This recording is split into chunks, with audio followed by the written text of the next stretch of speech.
What's good, everyone? OJ here. Welcome back to another video. Today we've got some very interesting and big news for the Nintendo Switch 2. New game announcements, or more like random shadow drops of games. When it comes to franchises, we've got some big updates on Grand Theft Auto 6 for the Nintendo Switch 2 and the Game Awards overall. But we're going to first start off with Final Fantasy VII Remake, Intergrade, and I would even just say the future development of Nintendo Switch 2 games and how these developers are going to get some of these bigger AAA titles on the platform, because one of those games is Final Fantasy VII Remake Intergrade, and Mr. Naoki Hamaguchi has talked about the quality that you can expect for the game coming out in January on the system. So Mr. Hamaguchi stated that the Nintendo Switch 2 version of Final Fantasy VII Remake Intergrade will be 1440p in docked mode, and it will be using the DLSS feature, Deep Learning Super Sampling, on the Nintendo Switch 2 in order to create a probably lower internal resolution to help improve performance, but also have the output, or what you see, resemble the 1440p overall. So it's using AI machine learning in order to take that image and upscale it to project a 1440p image without it actually being the native image, but that's what you see. It still looks good. So that's the interesting thing that the Nintendo Switch 2 has to its advantage, to be able to get games like Final Fantasy VII Remake Intergrade or Star Wars Outlaws, or these games that are some of the top when it comes to graphical expertise and technical prowess and all of that stuff, because this is the PlayStation 5 version of Final Fantasy VII Remake Intergrade. It is not the PlayStation 4 version of Final Fantasy VII Remake, so you get the lighting and the additional graphical upgrades. You're going to get that on the Nintendo Switch 2, but it is going to be in 30 frames per second. But I do wish they actually had a mode,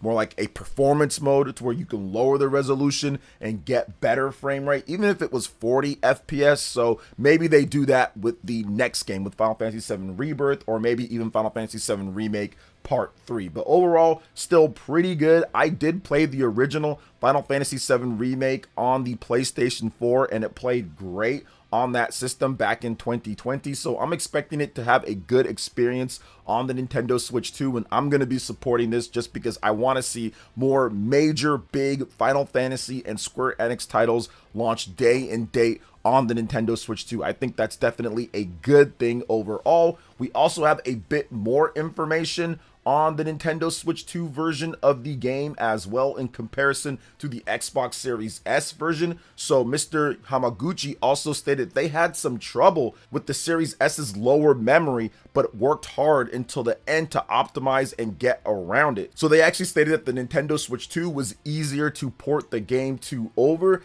than the Xbox Series S, because the Switch 2 has a bit more RAM and memory to work with, and of course more modern architecture over what they're doing with the Xbox Series S, also the DLSS features. So definitely interesting to see that, especially considering some people were saying that the Nintendo Switch 2 wouldn't be able to bring over some of these big games. Mr. Hamaguchi also talked about game key cards and how that's going to affect what they are doing on the Nintendo Switch 2, or more like just this game in general as well, because of the cartridge speeds of the Nintendo Switch 2. A game key card or digital was pretty much the route that they were going to have to go in order to get the game on the platform. So he said this, quote, "The loading speed on the old cartridges can make it difficult for a developer to make the modern high definition quality rich games that are common now. If we have to rely on the cartridge's loading speed, it becomes difficult to make the games that work properly. Having game key card, which is close to downloading a game, allows us to make games in a way that works for us. It means we can provide players with deeper and richer experiences, so I really hope that fans come around to it.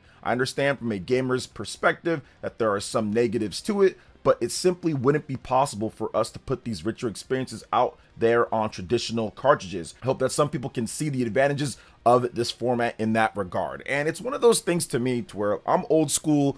I like having the cartridge. I like playing it off the cartridge. But there are some games which I do think that he is correct on this one, especially based off of what the Star Wars Outlaws developers said, because a lot of these games are formulated with installing in mind. I think that that's the thing with this. A lot of these games are built around installing to a hard drive, where we don't even really have any real actual physical games, because these games that we have in today's day, you take them, you put them into your PlayStation 5 or your Xbox Series, and then they install to the hard drive, and the disc, it's not playing off of there, it's essentially just having a read key for it, and it's playing off of the high-speed hard drive. So a lot of these games engines and everything have been built around playing off of a hard drive. So with the Nintendo Switch 2, obviously cartridge media, it's not as fast as that, so it creates some issues like we saw with Star Wars Outlaws, where they said that it wasn't even in the picture for them to be able to put it on a cartridge. But I do think that if games were built specifically for the Nintendo Switch 2 starting out and not ported over, I think that could be a way around that. So we'll see how that develops as we go along with the Nintendo Switch 2. But I understand I wasn't really buying any game key cards at first, but I'm definitely going to pick up Final Fantasy VII Remake, Intergrade on the game key card. And I already picked up Final Fantasy 7, 8, and 9 when it comes to game key cards on the Nintendo Switch 2, because those are really good deals overall. But those are my first game key card purchases overall, so we'll see how it works out in the future though. So what do you guys think overall about what Mr. Hamaguchi had to say here, and of course with the Nintendo Switch 2 tech? Let me know in the comment section below. All right, let's go ahead and move on to a surprise announcement out of nowhere. Asper Media has announced Tomb Raider Definitive Edition. This is the 2013 Xbox 360 PlayStation 3 game. It's coming out not only for the Switch 2, but also for the Switch 1 as well. So Asper's dropping a massive surprise today, as the publisher just revealed Tomb Raider Definitive Edition for the Nintendo Switch 2 and the Nintendo Switch 1. Not only that, but the game is out today on both platforms. Now, Tomb Raider Definitive Edition marks the first time the 2013 game will be playable on a Nintendo console. It comes with the main game, all previously released downloadable content, including 6 bonus outfits for Lara, 8 online multiplayer maps, and 4 multiplayer characters. Support for online multiplayer and digital versions of the Dark Horse comic Tomb Raider: The Beginning, Tomb Raider: The Art of Survival, and the Final Hours of Tomb Raider developer video series. Now here's some more information about the game. The cinematic action adventure that forced Lara Croft to grow from an inexperienced young woman into a hardened survivor has been rebuilt for next-gen consoles, featuring an obsessively detailed Lara and stunningly lifelike world. Lara must endure high-octane combat, customize her weapons and gear, and overcome grueling environments to survive her first adventure and uncover the island's deadly secrets. The game is out today, once again, for $19.99, but there is a 10% off through November 24th. Those who own Tomb Raider 1 through 3 Remaster can save an additional 10%. Owners of Tomb Raider 4 through 6 Remaster will be eligible for a 10% discount. Note that these discounts do stack, so you could potentially save up to 30% on there. So pretty good when it comes down to that. That's actually pretty dope that they're giving some discounts there if you already own those. It seems like it's digital only though, so you can get up to 30% of a discount if you own all of that digital. If you have the physical, well, I think you're out of luck a little bit based off of what I've read, but don't quote me on that one. But this is definitely good, because there were rumors about Tomb Raider coming over to the Nintendo Switch 1 a long time ago that never materialized, but now we actually have Tomb Raider Definitive Edition that has all the content, everything on here, plus the multiplayer intact and ready to go for $20, and discounts more if you own some of the other games, and 10% discount even if you don't own anything else, 10% discount through November 24th. So I'm definitely going to pick this one up, because I did play it on PC back in the day, and I did not enjoy my experience just because I'm not big on PC. So this would absolutely be a game that I can pick up and play, and probably play portable mode on the Nintendo Switch 2. So definitely a great release and a good surprise overall from the Asper team over there, originally from Crystal Dynamics. And this was one of the bigger games that released back in the Xbox 360 and PS3 era, and people were upset that they didn't bring the game over to the Wii U. I remember so much talk about that. So pretty cool to finally have it on a Nintendo platform. This is the first time that we've seen Tomb Raider, when it comes to the modern, newer series of Tomb Raider, come over to a Nintendo platform. Plenty of Tomb Raider games before them, but this is the first time that we get this specific brand and series of Tomb Raider. Hopefully it evolves into the other Tomb Raider games as well, because there's 2 more Tomb Raider titles in this same line that can come over when it comes to Rise of the Tomb Raider and Shadow of the Tomb Raider as well. So I'm hoping all of that does come over. I'm picking this one up right now as well. I'm going to go in and get this, and this is a great announcement when it comes to it. And just like a nice little thing right before Black Friday, Christmas, and all of that. 20 bucks can't beat the price overall as well. And I want to check out that multiplayer to see if it's pretty good. I know some people were talking about that back in the day. But yeah, what do you guys think about Tomb Raider Definitive Edition getting a shadow drop on the Nintendo Switch 2? Let me know in the comment section below. But if you are enjoying this video, please make sure you hit that like button, subscribe if you're someone new, and click that notification bell to get my videos as soon as they drop. All right, let's get into the next big news here, and that is Grand Theft Auto 6. Could it be coming over to Nintendo Switch 2? So Nate the Hate, who has gotten a lot of stuff right when it comes to Nintendo platforms and the Switch 2 itself, he talked about this on Twitter recently, saying that I said a while ago that Rockstar was doing tests to bring it to Switch 2, and that's Grand Theft Auto 6, but tests don't always equal release. I know an effort has been made to see if they can bring it to the platform. I don't know the current state of that effort. Now, a lot of people have been saying that there's no way Rockstar can bring over Grand Theft Auto 6 to the Switch 2. It just does not have the power, or does not have the CPU juice, or just does not have the extra staff, or just does not have this or that, or whatever the case is.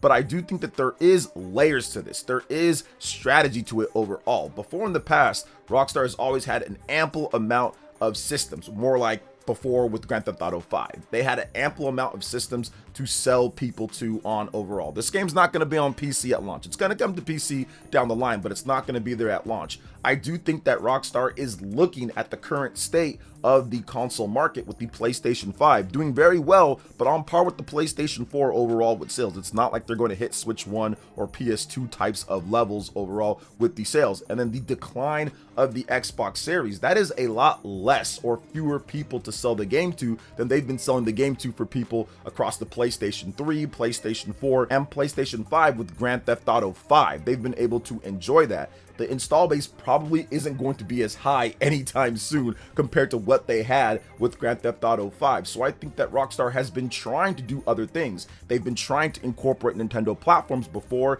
like they didn't in the past. So for example, you look at Grand Theft Auto Trilogy, that came over to Switch 1, LA Noire, that came over to Switch 1, Red Dead Redemption 1, that came over to Switch 1, and it's coming to Switch 2 with the free update this December. So I do think that they want to get their games on Nintendo platforms going forward, whereas before in the past they did not care when it comes to Nintendo platforms. All we had was like GTA Chinatown Wars back in the day. They really didn't do anything. But in the Switch 1 era, they've made a concerted effort to bring over their games that they could bring over. Yes, there was no GTA 4 or GTA 5, but those still could come in the future overall. And I do think that GTA 6 is a game, if you look at the explosion of the Nintendo Switch 2 hardware, that's something that would be incredibly compelling for double dips. People could buy, if they do cross-play or cross-save or whatever the case is, people could buy the PlayStation 5 version or the Xbox Series version and then have a Nintendo Switch 2 version that can connect and potentially carry over the save data so you can play on the go.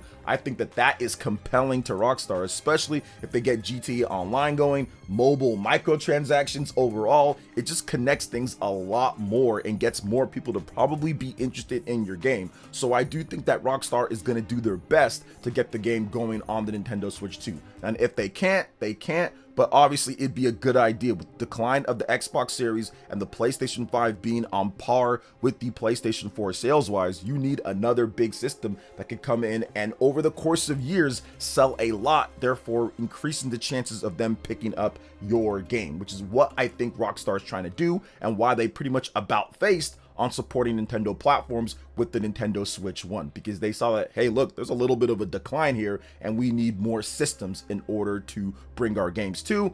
And it's one thing too, the CEO of Take-Two and of course Rockstar, he talked about how people are moving over to PC because he sees the decline when it comes to Xbox. So I think it all kind of plays like a role and plays a part into everything. So what do you guys think about Grand Theft Auto 6 potentially coming over to the Nintendo Switch 2? Let me know in the comment section below.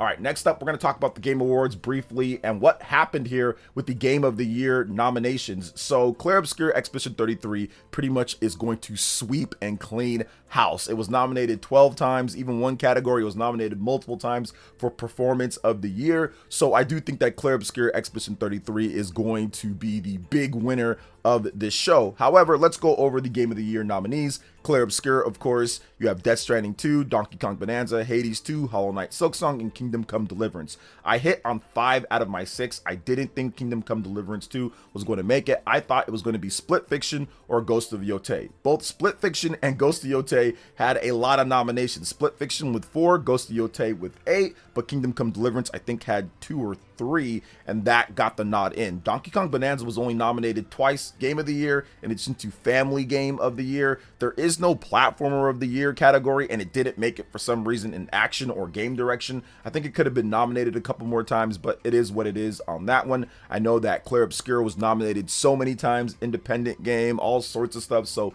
it's gonna clean house there. There's been a bit of controversy, people talking about Donkey Kong Bonanza and stuff like that, but overall, I don't really think there's any controversy. There's no real problem because it was one of the best rated games. It's one of the better selling titles that people played this year as well, especially with the smaller install base compared to Xbox and PlayStation. And on top of that, it has incredible game design when it comes to the braking mechanics and being able to dig anywhere and smash walls and all sorts of stuff.